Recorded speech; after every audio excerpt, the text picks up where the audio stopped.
we have two lines. We know they're lines because x and y are to the first power. We're kind of ignoring that there's an h because they're telling us it's a constant. In other words, yes, it's a variable, but it functions more like a regular number. It doesn't change like x and y, which constantly change. So we have two lines. We're being asked about the number of solutions. We're being told about the number of solutions. Number of solutions for two lines is a reference to this idea that two lines can hit once if they have one solution, and they'll have different slopes for that to happen. If they never hit, that means they're parallel, no solution, and the slopes are therefore the same, but the y-intercepts would be different. And if they have infinite solutions, if they're always hitting, if they're actually the same line, that means that the slope and the y-intercept are both the same. So we need to figure out which one it is. And in order to make all of this work, we have to get it into the y equals mx plus b format. So it's very easy to do that on the bottom equation because we can just divide everything by h. So y equals 2 over h plus 4 over h times x. Now, when we divided that by h, we could have said it was 4x over h, but it's much more advantageous for us to write it as 4 over h times x, which is equivalent. So it's super important to know that these two things are the same and to be willing to write it that second way when you're dealing with a line. The reason is because when we reverse this, we now have it in mx plus b format. And so we can tell, just make this a little neater.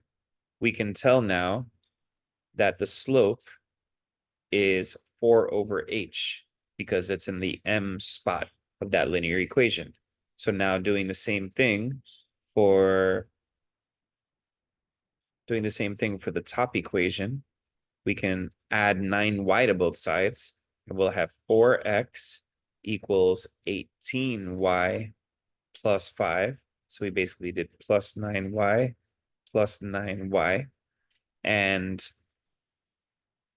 now we can take away 5 from both sides, and we get 18y on this side and 4x minus 5 on that side.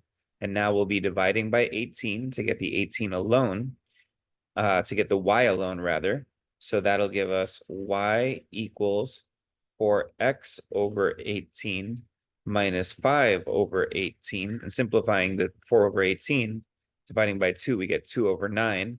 And like I said before, put the x in the middle because that'll give us the presentation of the slope as the number in front of the x. That equals y. Now we can reverse it. We can say this is 2/9 x minus 5/18. So now if there's no solution, that means that for these two lines, the slopes have to be the same. That's what no solutions means. And the slope for the first one is the 4 over h, like we said. And the slope for the second one we're seeing is the 2 over 9 because that is also in y equals mx plus b format. So our two slopes are 4 over h and 2 over 9, and we'll set those equal. 4 over h equals 2 over 9. And now we can cross multiply. We can say 2 times h equals 4 times 9. So that gives us 2h equals 36 divided by 2 on both sides. And you get 18, which is answer choice D for this question.